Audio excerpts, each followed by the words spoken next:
भारतीय जनता पक्षाच्या कोल्हापूर महानगर अध्यक्षपदी विजय जाधव यांची निवड झाल्याबद्दल खासदार धनंजय महाडिक, किरण नेखाते आणि सर्व सहकाऱ्यांनी तसंच ग्रामीण अध्यक्ष नाथाजी पाटील, डॉक्टर गुरव यांनी देखील जाधव यांचं अभिनंदन केलं।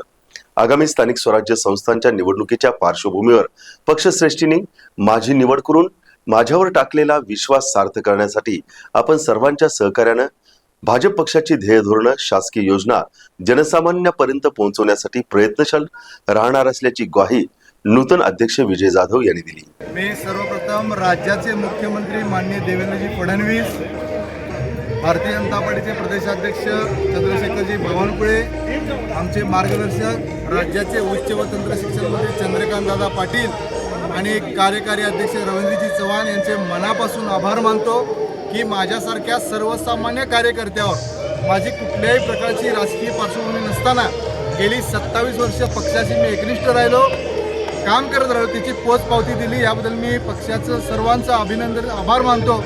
याबरोबरच मला याची जाणीव आहे की येणाऱ्या महापालिका निवडणुकीमध्ये मोठी जबाबदारी आहे आणि सर्व कार्यकर्त्यांच्या, पदाधिकाऱ्यांच्या सहकार्याने भारतीय जनता पार्टीचा झेंडा या महापालिकेवर फडकवल्याशिवाय आम्ही सुस्त बसतो।